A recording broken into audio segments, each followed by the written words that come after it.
everybody. Today we shall discuss how do we approach the problem of statics and dynamics in the new formalism of generalized coordinates, configuration space, and generalized forces. So I will start by pointing out what we do usually with the Newtonian mechanics point of view, the vectorial mechanics point of view that we have talked about in the beginning of the course and since now many times. So we essentially dealing with n particle systems moving in 3 dimensions, and as we said that the kind of space we consider the motion in our everyday life is Euclidean space, and we ask what is the statics and dynamics of this. Okay, so what do I mean by that? What are the statics and dynamics of this system? I mean that if it is statics, what is the condition for equilibrium? If it is dynamics, what are the trajectories? So this is the statement of the problem. How do I approach to solve it? First of all, I start with a Cartesian coordinate system, which means for now n particle, I have 3n coordinates. I write down all the forces or identify all forces acting on these particles. So when I say acting on them, so that means that each particle separately. Now you realize that you have constraints. The particle cannot move in many different ways. Those are the limitations of the motion, or we said constraints. And remember that they are not equivalent of the external forces.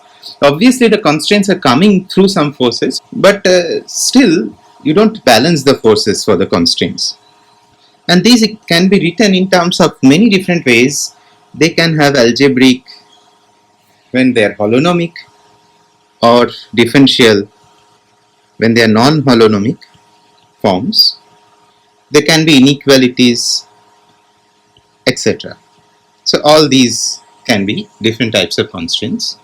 And at the end of the day, what does these solutions gives you? 3n variables as a function of time. So what are these 3n variables? Well, essentially x1 for the first particle, x coordinate as a function of t, etc.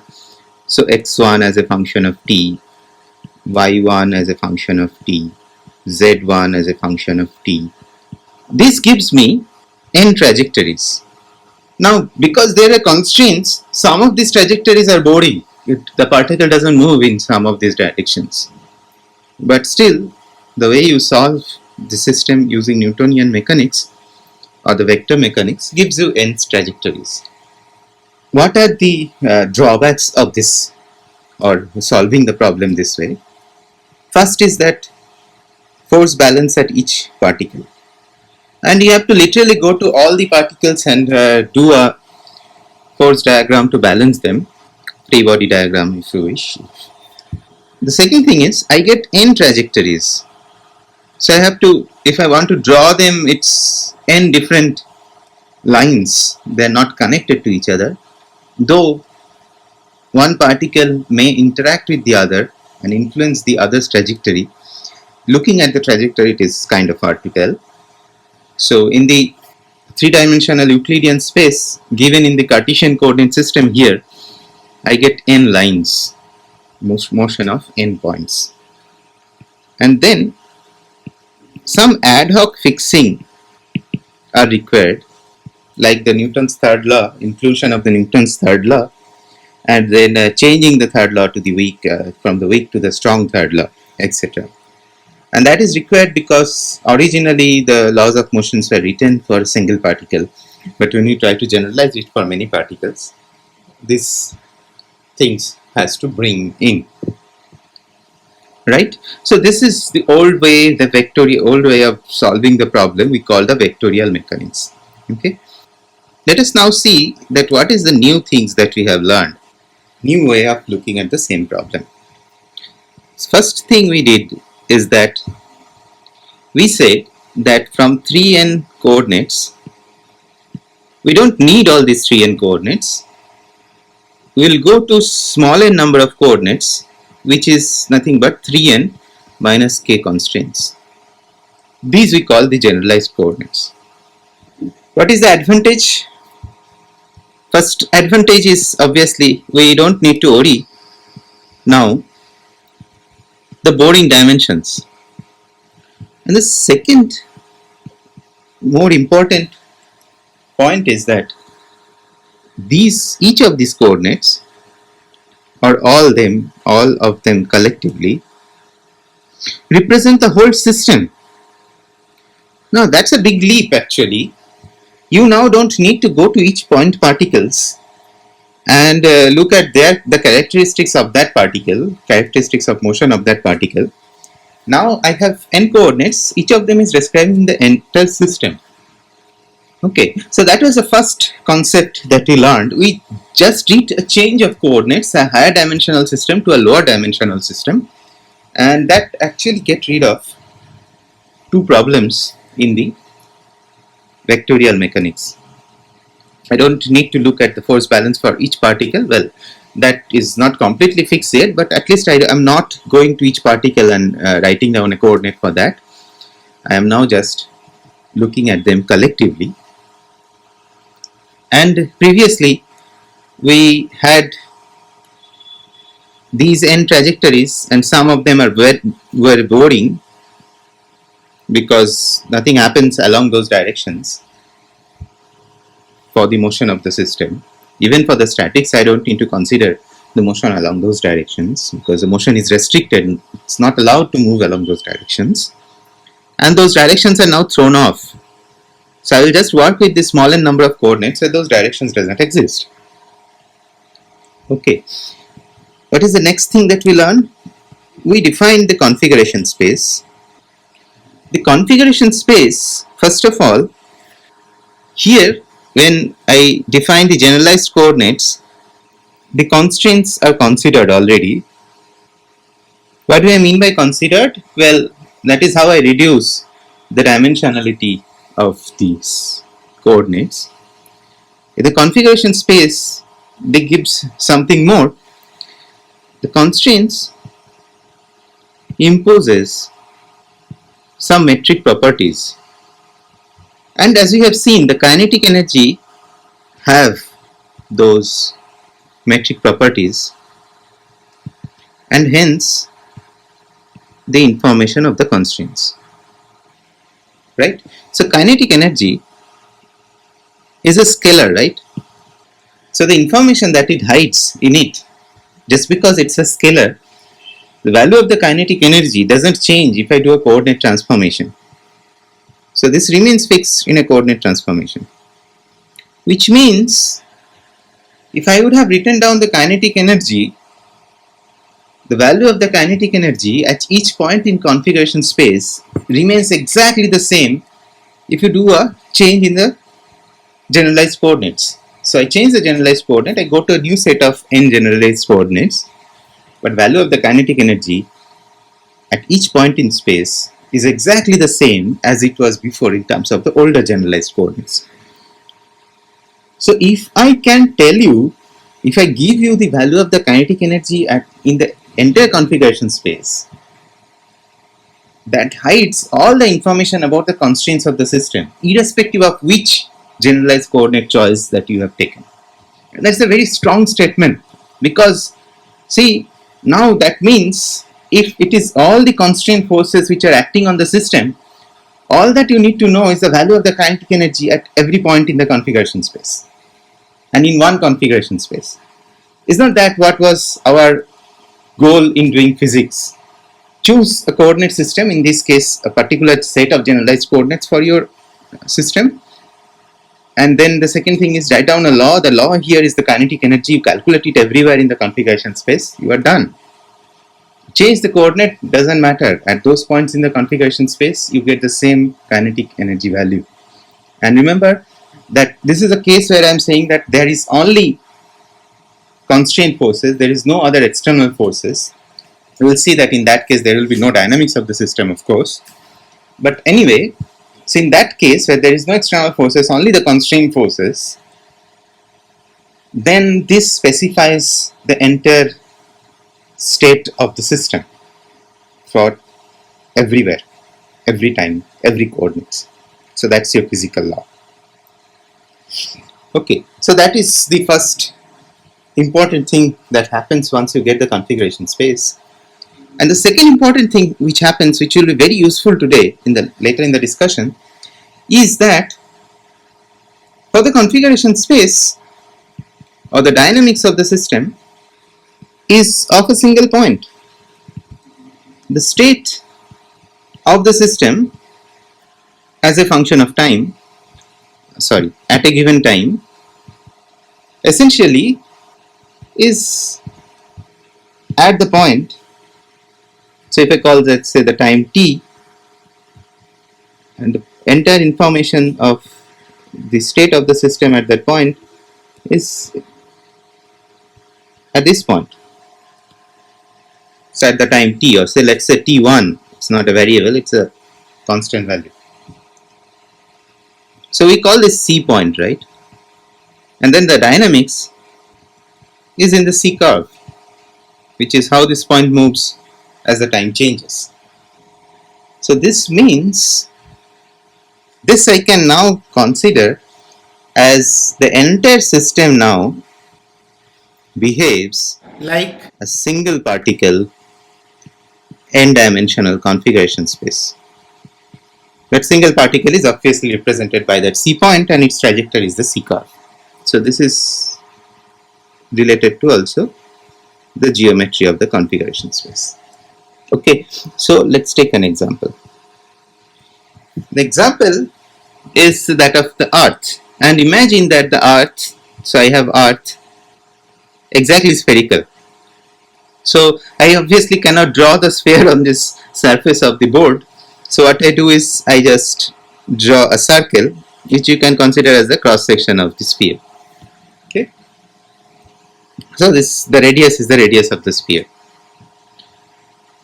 Now let's say that there is a ball that I have placed on the surface. The ball is at rest right now. I ask the following question: what happens if I give it a force this way? A momentary force. So I give it a momentary force. Well, obviously we'll say that it will set into motion, but just in the next moment, because it's a momentary force, the ball will set into motion, but it will not feel the force anymore. What will happen to the ball?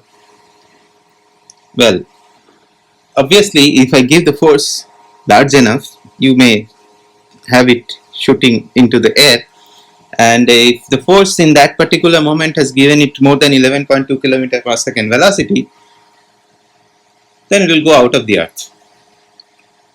But that's not the discussion of this, not the example that I want to discuss.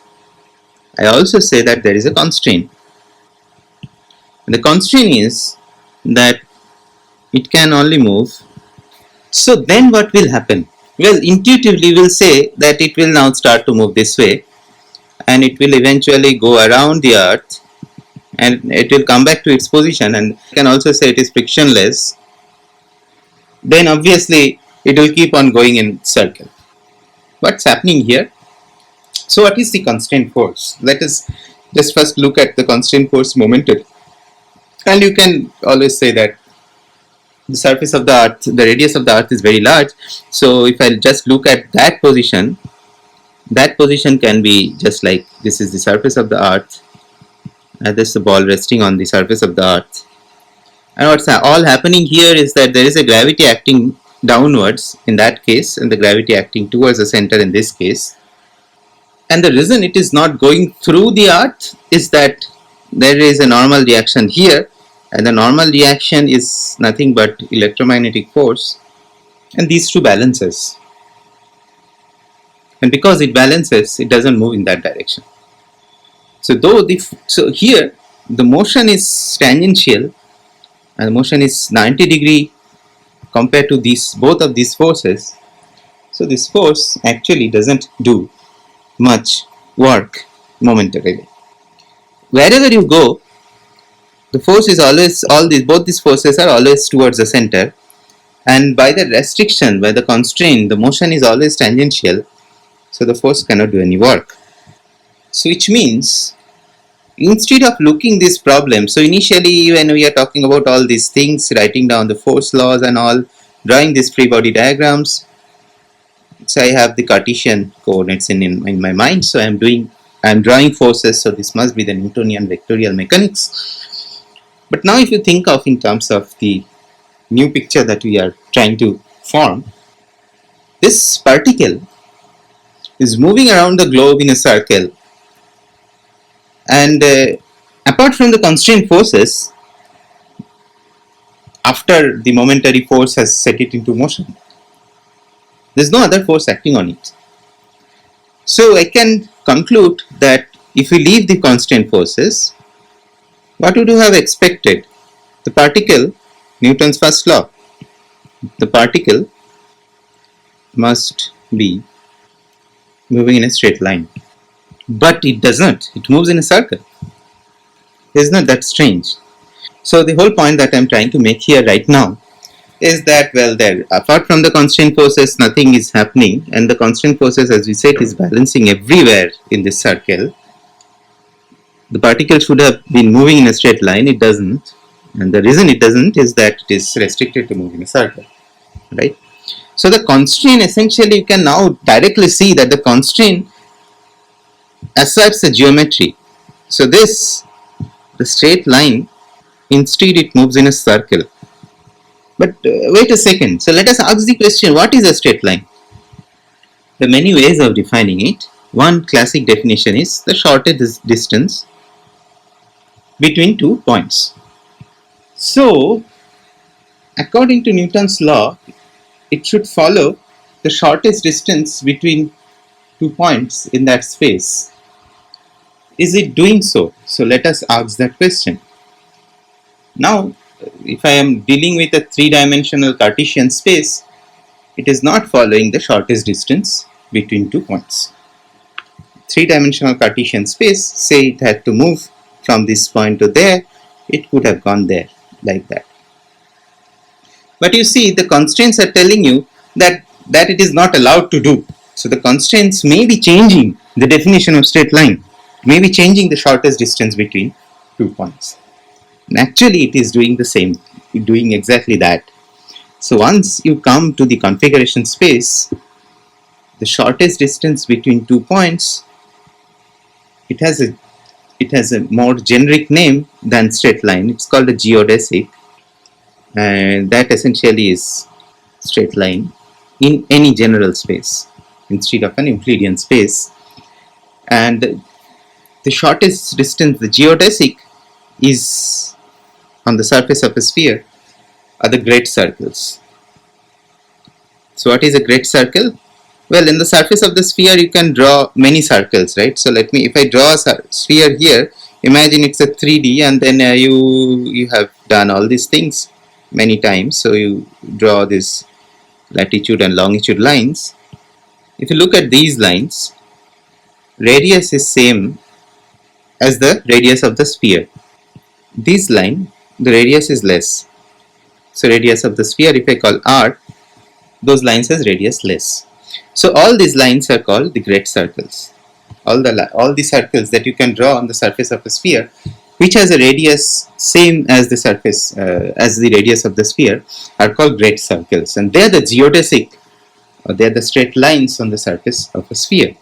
So if I have to move with these constraints on the surface of a sphere without influence of any external force, I will be moving in those geodesics, or in those great circles. Okay. Now this is not just mathematical, it has quite commercial applications, and that's what I would like to tell you now.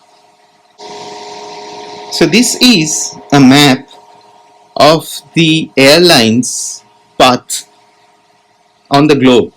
The map you can see is the map of the globe, and on top of those lines are the path of the airlines. It's taken from Wikipedia. You can see the reference also. And you see all of them are carved. The long lines are all carved. The shorter lines, sometimes they look like straight lines, but they are also part of the same geodesic curves. And this is exactly for this reason. When a commercial airline does its flight, it goes up to a height of 30 to 35,000 feet from the mean sea level. And then for the most of the flight, it will like to stay there, such that it doesn't have to do any work other than just balancing the gravity using the air drag. If it has to do any other work, obviously it has to do work against those which will require fuel and all. So they use this idea of geodesy in their flight. So you see, what we have learned is not just simple mathematics or convenience, it has quite useful. It's quite useful.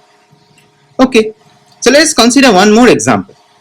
So it's a billiard table, two-dimensional, and so let me draw the table. And imagine that for the time being there is no pocket in the table. So if there is a billiard ball over here, it can move on the table. And again I have x, y and z to start with. So what are the constraints here? So there are two constraints. One is that z is always equals to 0. Two is that restricted inside the table. And again, if there is no external force acting on it, if nobody is poking the billiard ball from one side with a billiard stick, so this is a billiard stick if you wish, nobody is poking the ball using the billiard stick, then this ball stays there. It's not passing through the board because the normal reaction coming from the electromagnetic forces is exactly balancing the gravity. If I now apply a force, so let me call it small f, that the force has three components, fx, fy and fz. And because of the application of the force, the ball can move in different directions in this table. And I have not shown the direction along the force acted by the stick for a reason you can think about it. It doesn't happen always in the billiard table.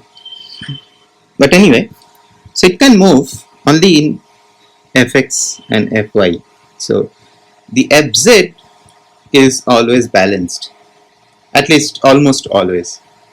You can actually make the ball fly off the table and come back, but our constraints is telling that always the z equals to 0, so it's always balanced. In a real billiard it is almost always balanced. So which means that fz cannot do any work. Why? Because there is no motion in the z direction. If fz has to do any work, then fz times dz has to be non-zero, but this is not true. So z direction is restricted, so you cannot do any work if you want to move it along z direction. So this is clear from this example. Fine. So now this is all that we wanted to discuss before we jump into the next set of discussions. The rest of the discussion will be a recapitulation of principle of virtual work and the D'Alembert's principle.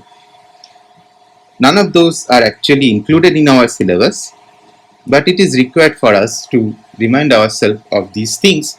So what do I mean? So well, here you can see that so in the Cartesian system I had this fx, fy and fz with the original coordinate system xyz, and the generalized coordinate, automatic choice of generalized coordinate for this system is x and y. You have reduced one dimension, and the generalized forces will be fx and fy. So just keep that in mind.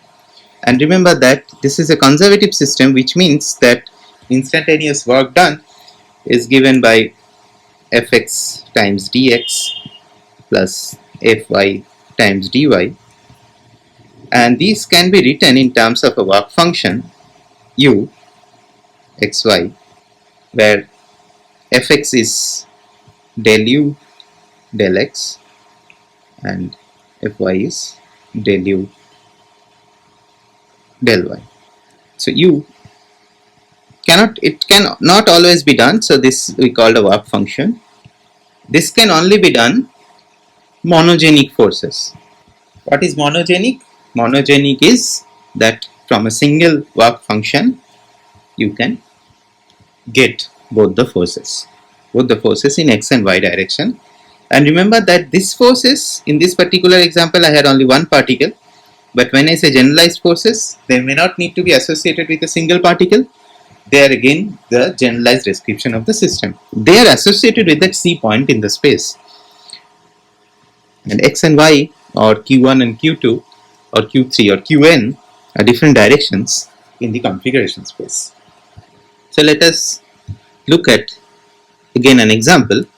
So I have two mass points attached by a rod of length L, and that rod doesn't have any mass. You can imagine, you can associate some mass with it, that's alright, and you have two strings attached to it. You can ask the question, what is the condition of equilibrium of this system, and that will be given in terms of the positions of m1 and m2. So that's a problem of statics. What are the degrees of freedom of this system? So I give you an exercise to guess the degrees of freedom of this system. Once you figure out, you will be little surprised because your initial guess may not be the right one. So let us ask the question, how can we approach to solve such problems?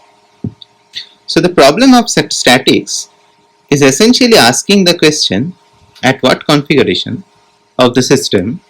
So let me write it down in terms of Newtonian description first. The system, the forces, all balances. That is the question you are asking. Now this, can I look at it in terms of the potential energy function or the work function? See, the work function and the potential energy function are the same function with a relative mutual negative sign. So let us look at this problem in terms of the work function, say, or the potential energy function, whatever you wish, it doesn't matter. And for this, let's say 1D harmonic oscillator. So what is the work function for a 1D harmonic oscillator? Well, it's half x square, right? So it's just a parabola. So this axis is x, this axis is u. And you know that where if I keep the system, it's all the forces balances, and the answer in this case is already known to us, so I will just keep it there. If you ask this question mathematically, where it all balances is essentially del u del x equals 0. This can be here, where if I know that if I move the system this way, it will try to come back. If I move the system that way, it will again try to come back. So these are called stable equilibrium. Why it is stable? Well, imagine that there is this potential which goes as a function of x. So if I put my system, or in this case a particle, at different points in this potential, well, what does it mean? It means that, so you know that one example of the harmonic oscillator is the simple pendulum with very small angle deviation. So what I can do is, I can bring the bob here and put it there and see what happens to the bob. In this case, it will start to move. I bring the bob here and put there. I ask the question, what happens to the bob? It will again start to move. I bring the bob here and keep it there. Well, it will not move. So these positions, where if I keep the system to start with, it will stay there, are called the equilibrium positions. And why this is called a stable equilibrium position? Because if I not keep it there but very nearby, just at the next instant, next point, then it will move towards the equilibrium position. And if you wish, if there is a little friction in the system, then it will oscillate and then come down to the equilibrium eventually. On the other hand, I can have another system which is also stable, which is also an equilibrium case, which is this. And a concrete example for that will be that I have a pencil which is balanced in its lead. And if I keep it there, if I could have kept it there exactly, then it will stay there.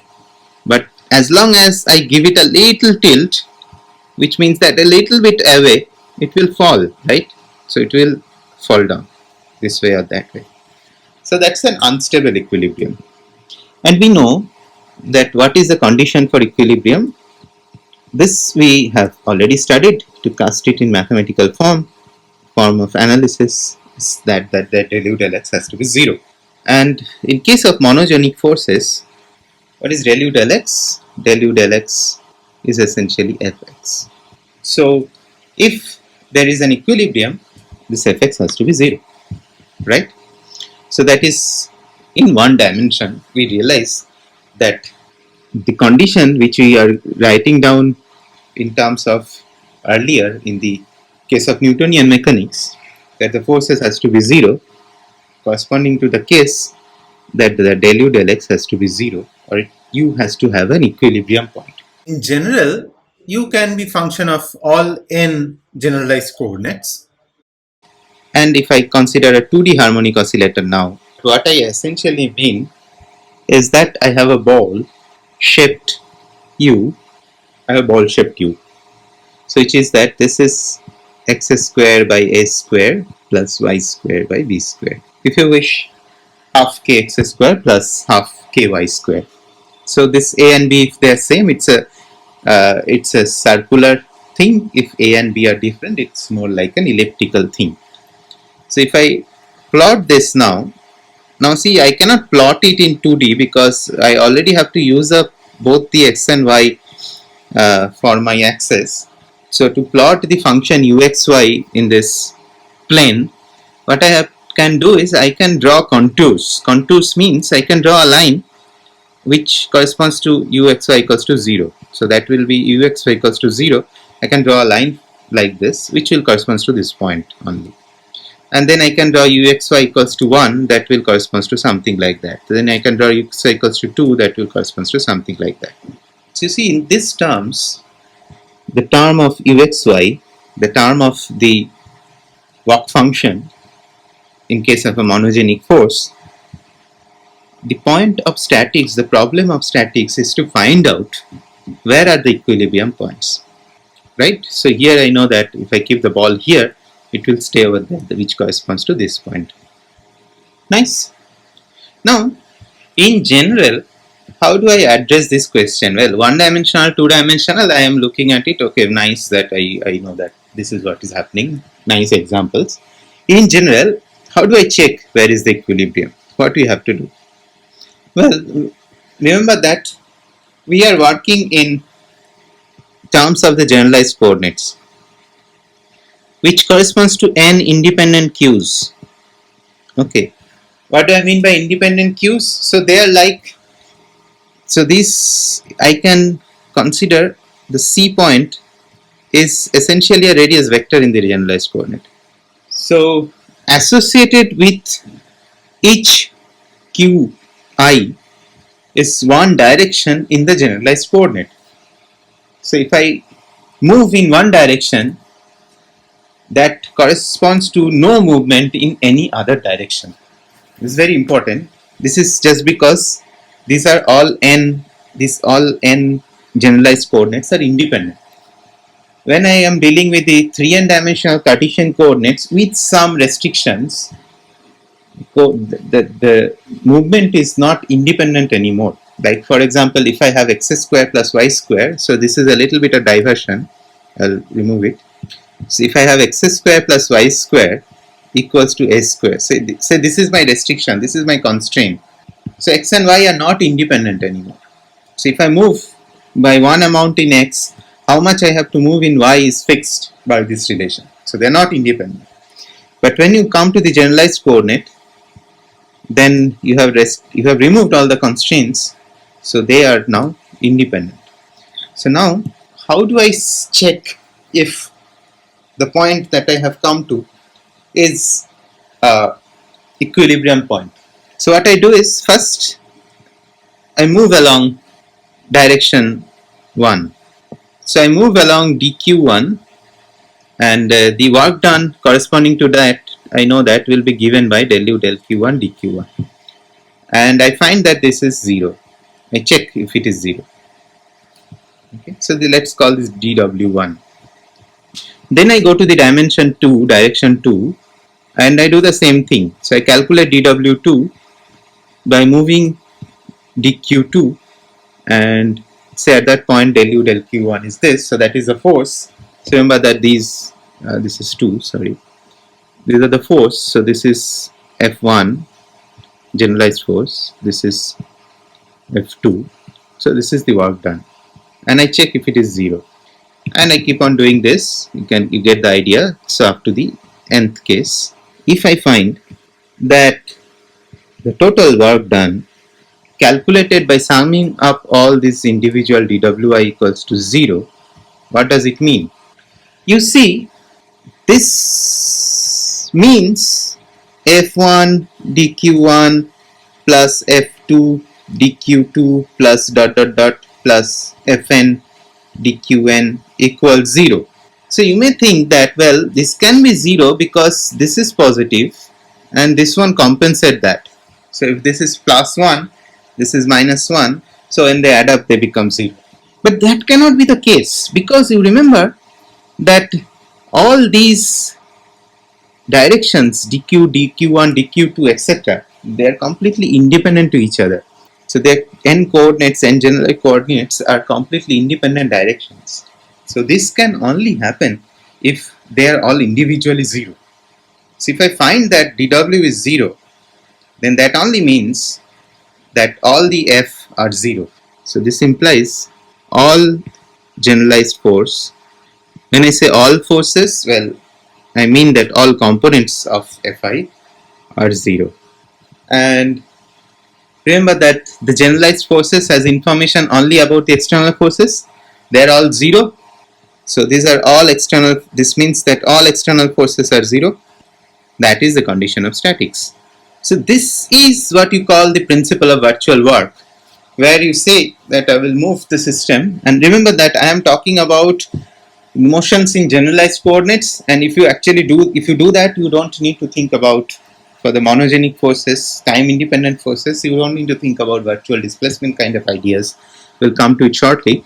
But generalized coordinate, time independent monogenic forces, it essentially principle of virtual work tells you that if the total work done is 0, total instantaneous work done is 0, total infinitesimal work done is 0, then all the generalized forces are 0. There is no external force acting on the system. The system must be in a static or in an equilibrium condition. I could have done the same thing, not in the point of view of generalized coordinates, but from the original Cartesian system.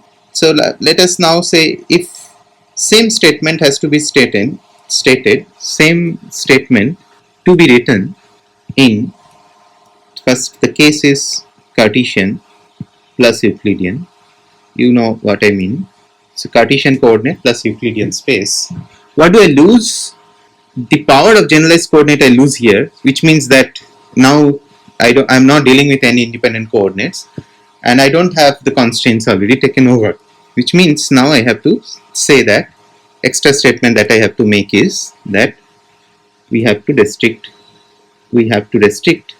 motions by the constraints. Okay, so that I have to impose extra.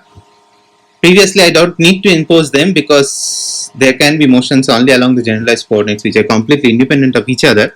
But if I am dealing with the 3D Cartesian system Euclidean space, then obviously I don't have that fancy.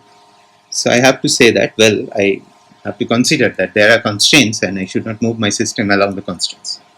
In case I have a time dependent now or work function, what I have to do? Well, if I have a work function which is time dependent, now I can actually not do a physical movement, because see, what will happen is I start with a potential.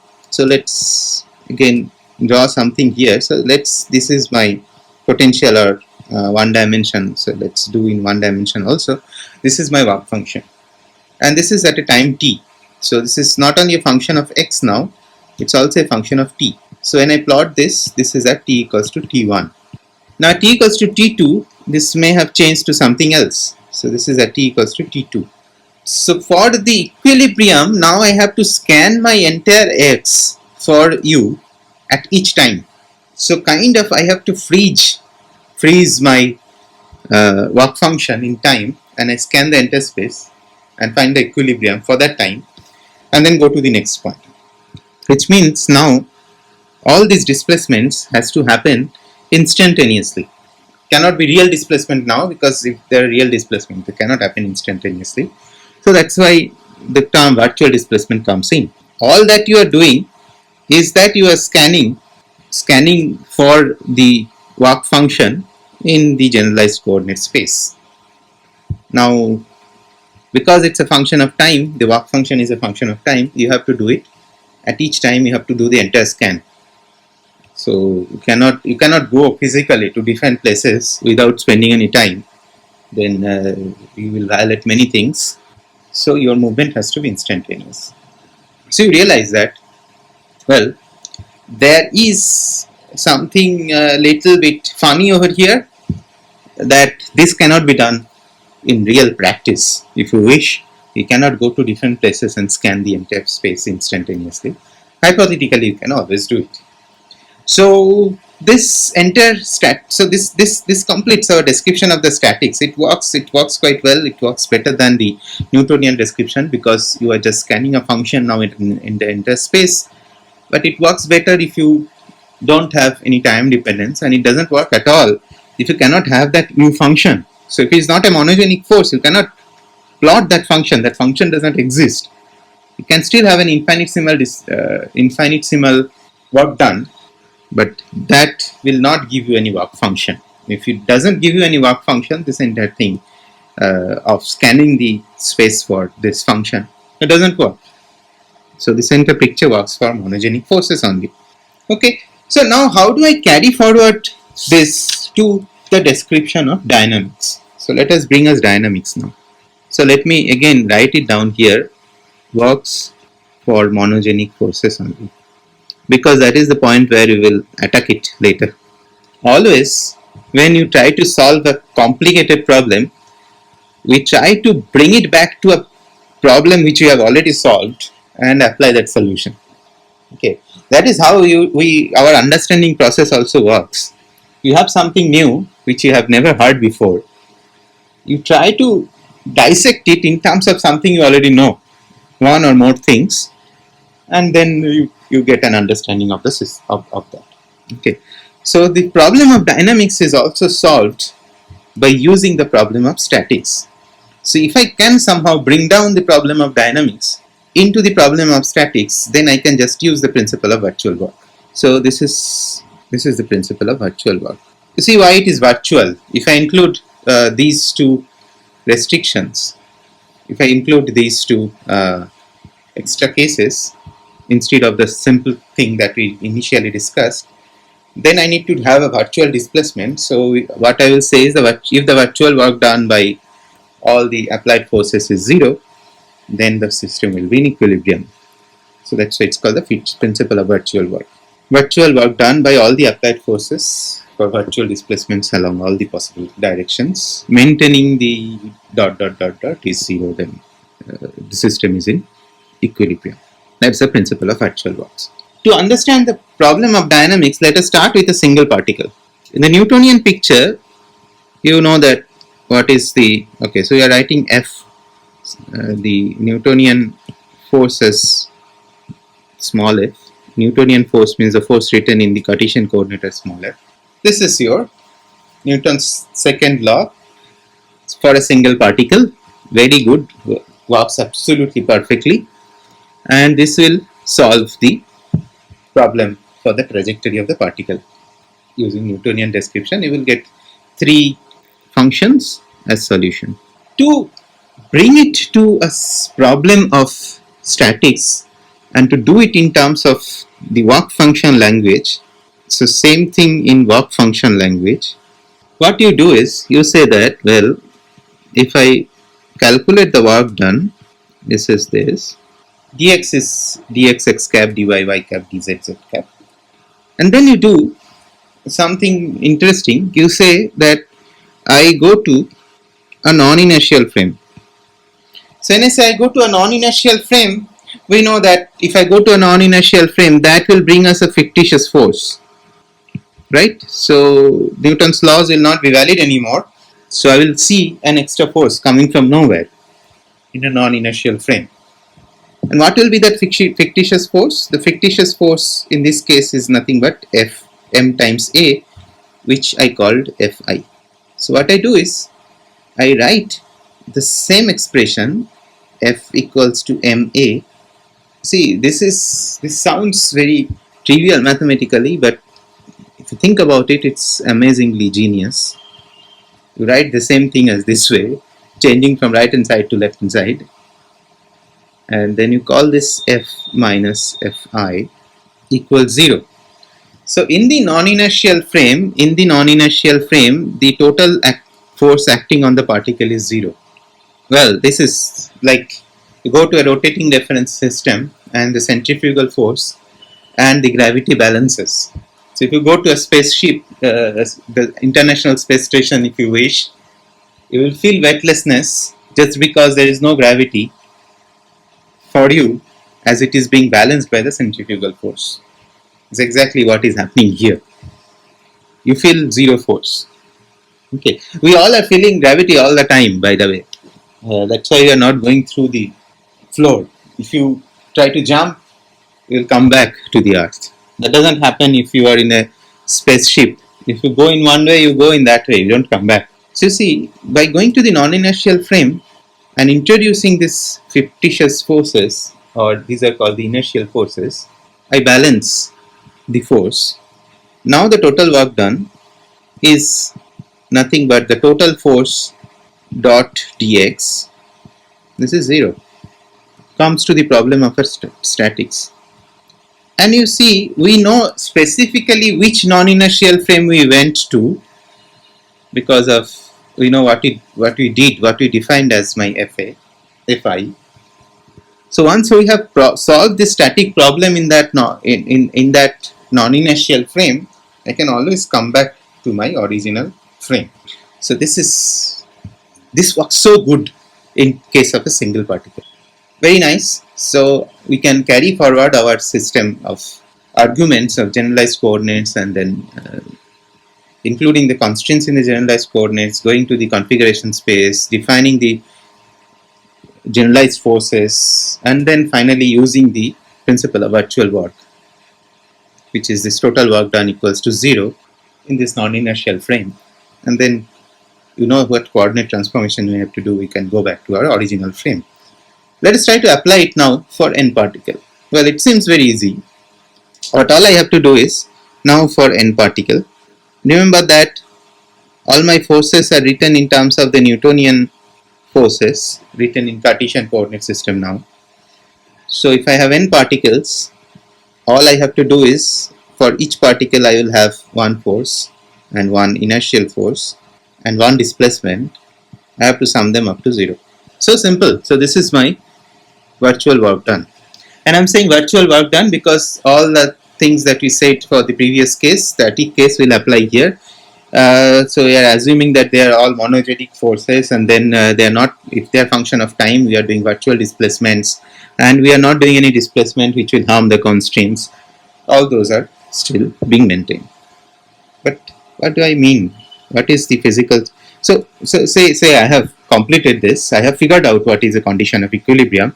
Now I want to go back to the original reference system such that I will be able to get the trajectories in the original reference system. That was my goal, right?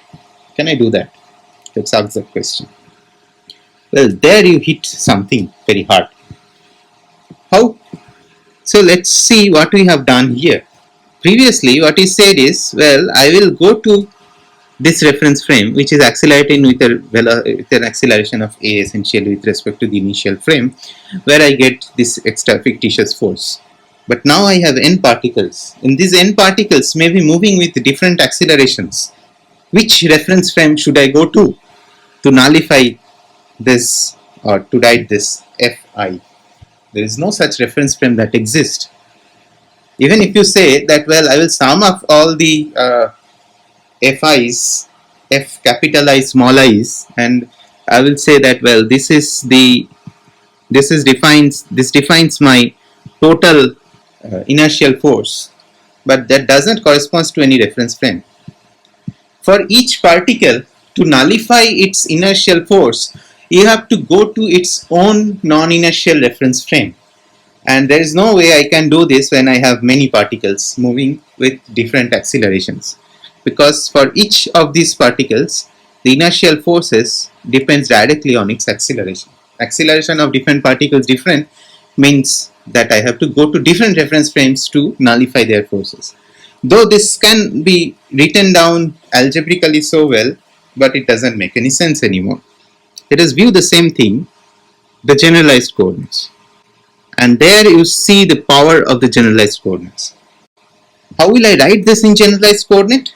So this is fi minus f capital I times dqi summation over I equals 1 to small n.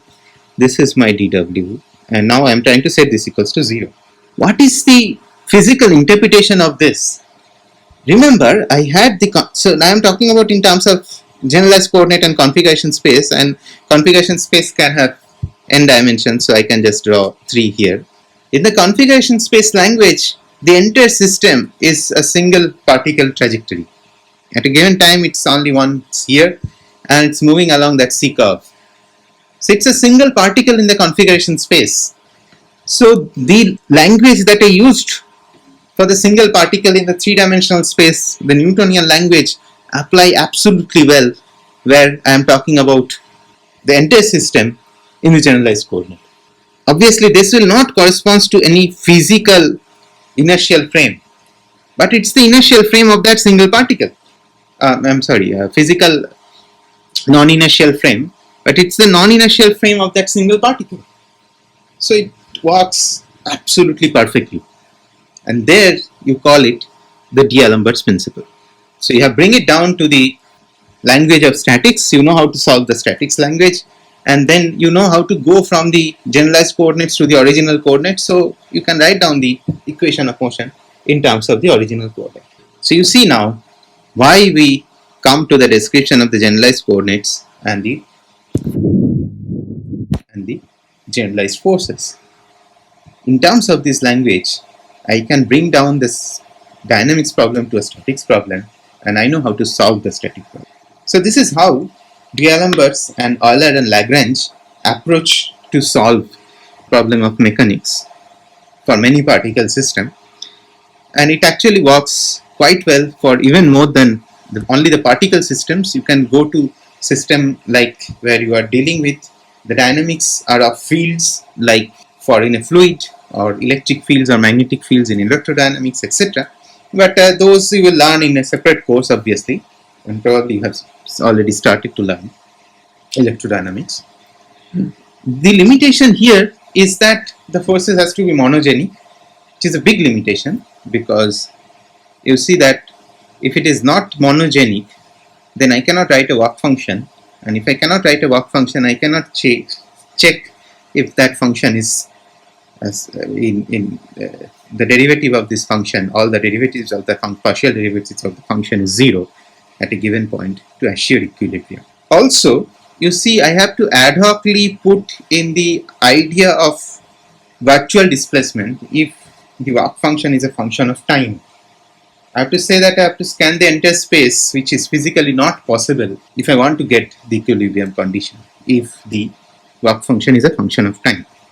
These limitations has to be lifted, and there came the formalism by Hamilton later, which lifted these limitations. So we will learn Hamilton's formalism or Hamilton's principle, which will look at the dynamical system from a completely different principle aspect.